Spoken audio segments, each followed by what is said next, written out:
Obinna from Anambra State, Nigeria, known as Lion of Nnewi, is famous across the southeast. His strength is unmatched. He once stopped a moving bus from rolling downhill by holding it back with his bare hands. In local football matches, Obinna plays with the strength of 10 men. At the village wrestling festival called Umba, no one can throw him down. Elders will normally say, meaning a spirit is behind this man. But Obinna was very callous with women. Despite warnings, he often fell for beauty without discernment.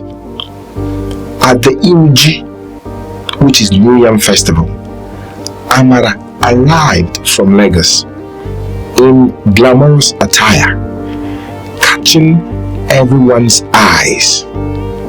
She is Chief Nwafo's granddaughter, raised partly in the city. Unlike the village girls, she speaks polished English, mixes Igbo with slangs, and moves with confidence. Obinna was smelt, or should I say, wowed. Again, Obinna could not stop paying attention to Amara.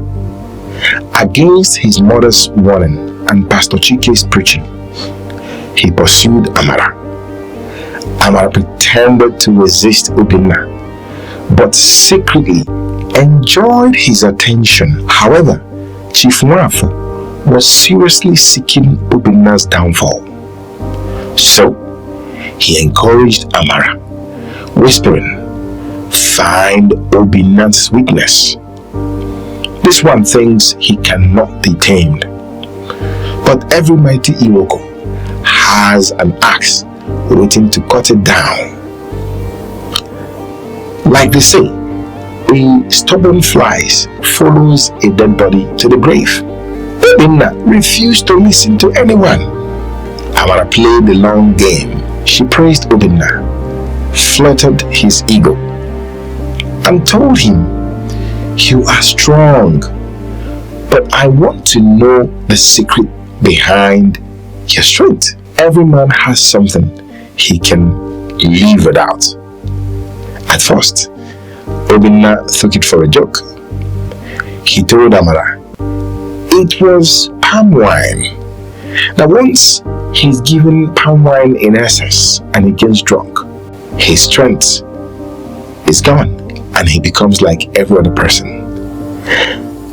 Amara tested him by giving him palm wine, the excess of it. But Obinna finished everything and yet did not act as if he lost strength. Amara was so upset, but Obinna apologized to her and promised it would not happen again.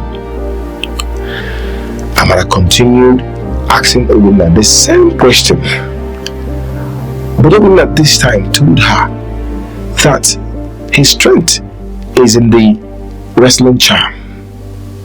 That once the village wrestling charm on his neck is taken away, he would be like every other man in the village.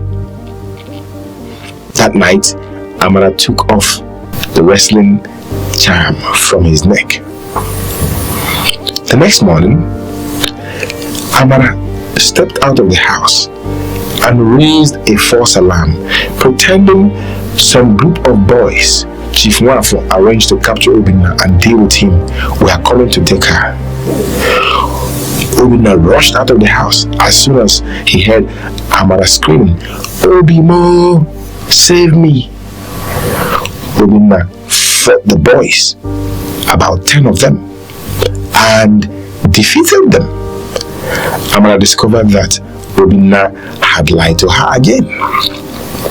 Finally, after many nights of intimacy and pressure, Obinna was no longer thinking straight. Amara gave him what he had never had from any of the village girls.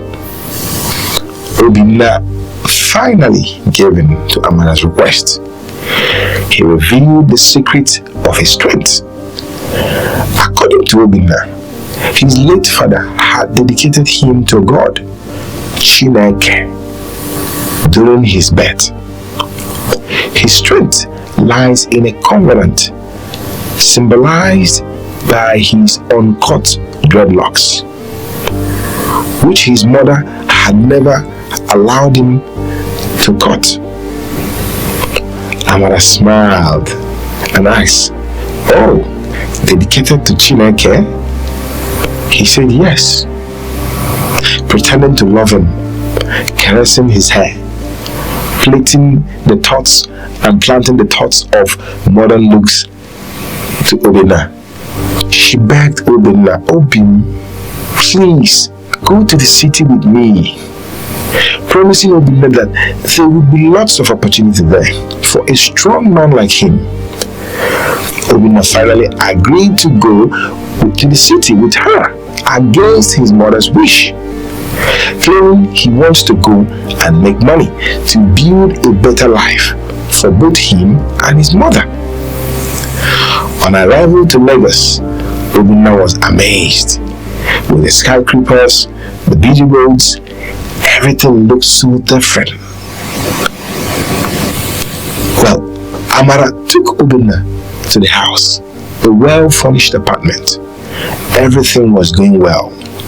Amara was going everywhere with him, pretending he was her boyfriend, while she orchestrated her evil plan with Chief Nwafo to destroy Obinna. One night in Lagos, when she felt she had gained his trust, she drugged his drink. While asleep, she called a barber who came in and cut off his dreadlocks. At dawn, Obinna woke up and saw himself surrounded by thugs loyal to Chief Nwafo. For the first time in his life, Obinna fought back, but he was overpowered. He was beaten, his dreadlocks thrown in the gutter. There, Obinna realized his strength is gone. He was dragged to a local shrine where Chief Nwafo mocked him. There, at the shrine, Chief Nwafo brought in a chief priest who made some incantations and blew some powder-like substance into Obinna's eye. Few minutes later, Obinna became blind in both eyes. "So this is the Lion of Nnewi," said Chief Nwafo, laughing. "Every lion bows when his monarch is shaved." Obinna was humiliated, imprisoned in Chief's private compound, and made to labor like a slave. The once proud wrestler now pound yam in chain for guests. Chief Nwafo and his people laughed in whisper, "Where is his strength now?" Amara moved on, flirting Lagos wealth, pretending she used and dumped Obinna after catching fun with him. In his chain, Obinna remembered his mother's prayer. He began to fast and pray silently. His hair starts to grow back again. On that day, Chief Nwafo planned a final public spectacle facing the people and embarrassing Obinna. He wanted to force Obinna to wrestle in humiliation, even though he was blind. Chief Nwafo's plan was to humiliate Obinna for the last time before selling him to Alhaji. Alhaji was into organ harvesting business. So, he invited his weekend friends, including Amara, his niece. That day, Obinna prayed, "Chineke, if truly you see me, restore me once again. This one time I begged Chineke. Immediately his strength surged back, and he felt a bright light shine on his eye. Gradually, he felt scale fall off both of his eyes. In that manner, his sight was restored. In a dramatic scene, he immediately collected gun from the thug standing beside him, and in a twinkle of an eye, shot Chief Nwafo Amara and some of the thugs. Unfortunately, he was shot badly by one of the thugs. Obinna, though mortally wounded, looked up to heaven and whispered, "Nani, receive my soul." He took his last breath. The lesson I learned is that true greatness is not in muscles, power, or charms, but in character, discipline, and obedience to our parents, our elders, and God. See you on the next story. Bye.